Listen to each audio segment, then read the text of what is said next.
13 വർഷക്കാലം നീണ്ടുനിന്ന കൊടിയ പീഡനങ്ങൾക്ക് ശേഷമുള്ള ഒരു പുതിയ യുഗത്തിന്റെ തുടക്കമായിരുന്നു ഹിജ്റ.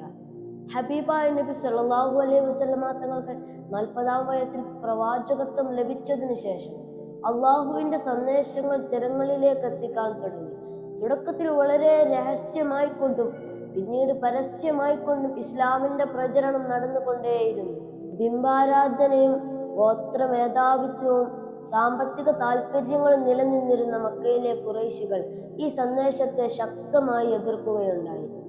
ആദ്യകാലത്ത് പരിഹാസങ്ങളെ കൊണ്ടും കളിയാക്കലെ കൊണ്ടുമായിരുന്നു നബി സല്ലല്ലാഹു അലൈഹി വസല്ലമ തങ്ങളെ അവർ നേരിട്ടത്. ഭ്രാന്തനാണെന്നും ജ്യോത്സ്യനാണെന്നും മാന്ത്രികനാണെന്നും അവർ പറഞ്ഞു നടന്നു.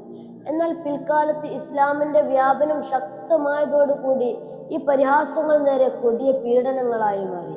ഒരിക്കൽ കഅബാലയത്തിന്റെ അടുക്കൽ ഹബീബായ നബി സല്ലല്ലാഹു അലൈഹി വസല്ലമ തങ്ങൾ നിസ്കരിച്ചു കൊണ്ടിരിക്കുകയായിരുന്നു. നബി സല്ലല്ലാഹു അലൈഹി വസല്ലമ തങ്ങളുടെ കഴുത്തിൽ വസ്ത്രം ചുറ്റി കൊലപ്പെടുത്താൻ ഖുറൈശി നേതാവായ ഉഖബത്ത് ബിൻ അബീ മുഅയ്ത്ത് ശ്രമിക്കുകയുണ്ടായി. അപ്പോൾ അബൂബക്കർ സിദ്ദീഖ് റളിയല്ലാഹു അൻഹു ഓടിയെത്തിക്കൊണ്ട് നബി സല്ലല്ലാഹു അലൈഹി വസല്ലമ തങ്ങളെ രക്ഷിക്കുകയാണ് ചെയ്തത്.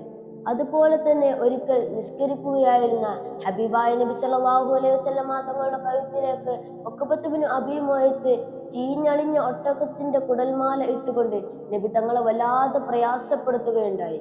വിവരമറിഞ്ഞെത്തിയ മകൾ ഫാത്തിമ ബീവി റളിയല്ലാഹു അൻഹ നബി സല്ലല്ലാഹു അലൈഹി വസല്ലമ തങ്ങളുടെ കഴുത്തിലെ ആ കുടൽമാല നീക്കിയതിനു ശേഷമാണ് നബി തങ്ങൾക്ക് നിസ്കാരം പൂർത്തീകരിക്കാൻ കഴിഞ്ഞത്. ഇസ്ലാം സ്വീകരിച്ച കുടുംബങ്ങളിൽ ആദ്യത്തെ കുടുംബമായിരുന്നു യാസിർ ബിൻ ആമിർ റളിയല്ലാഹു അൻഹുവിൻ്റെത്. ബഹുമാനപ്പെട്ടവരെയും അവരുടെ കുടുംബത്തിന്റെയും മേൽ മക്ക മുശ്രിക്കീങ്ങൾ അതിശക്തമായ ആക്രമണങ്ങൾ അയച്ചുവിട്ടിരുന്നു. ബഹുമാനപ്പെട്ടവരുടെ ഭാര്യ സുമയ്യ ബീവി റളിയല്ലാഹു അൻഹയെ അബൂജഹൽ കുന്തം കൊണ്ട് കുത്തി കൊലപ്പെടുത്തുകയുണ്ടായി. അതുപോലെ തന്നെ മഹാനവറുകളുടെ മകൻ ആമിർ ബിൻ യാസിർ റളിയല്ലാഹു അൻഹുവിന് അതിക്രൂരമായ പീഡനങ്ങളായിരുന്നു അവർ നടത്തിയിരുന്നത്. ഈ കുടുംബത്തെ കാണുമ്പോൾ ഹബീബായ നബി സല്ലല്ലാഹു അലൈഹി വസല്ലമ തങ്ങൾ പറയുമായിരുന്നു, യാസിറിന്റെ കുടുംബമേ, നിങ്ങൾ ക്ഷമിക്കുക, അല്ലാഹു സുബ്ഹാനഹു വ തആല നിങ്ങൾക്ക് സ്വർഗം വാഗ്ദാനം ചെയ്തിരിക്കുന്നു എന്ന്. മുസ്ലിം ആയതിന്റെ പേരിൽ ഉമയ്യത്ത് തന്റെ അടിമയായിരുന്ന ബിലാൽ തങ്ങളെ അതിക്രൂരമായി കൊണ്ട് മർദ്ദിക്കുകയും ചുട്ടുപൊള്ളുന്ന മണലിൽ കിടത്തിക്കൊണ്ട് ബിലാൽ തങ്ങളുടെ നെഞ്ചിലേക്ക് വലിയ പാറക്കഷ്ണങ്ങൾ കയറ്റി വെക്കുകയും ചാട്ടവാറ് കൊണ്ട് അടിക്കുകയും ചെയ്തു. മുഹമ്മദ് നബി സല്ലല്ലാഹു അലൈഹി വസല്ലമ തങ്ങളിൽ നിന്ന് അവിശ്വസിക്കണമെന്ന് ഉമയ്യത്തിന്റെ ആവശ്യത്തെ തള്ളിക്കളഞ്ഞുകൊണ്ട് ബിലാൽ തങ്ങൾ അഹദ് അഹദ് എന്ന് പറഞ്ഞുകൊണ്ടേയിരുന്നു. അവസാനം അബൂബക്കർ സിദ്ദീഖ് റളിയല്ലാഹു അൻഹു ആണ് ബിലാൽ തങ്ങളെ മോചിപ്പിക്കുന്നത്. ഖുറൈശികളുടെ അതിക്രൂരമായ പീഡനങ്ങൾക്ക് ഇരയായിരുന്ന മറ്റൊരു അടിമയായിരുന്നു ഖബാബ് റളിയല്ലാഹു അൻഹു.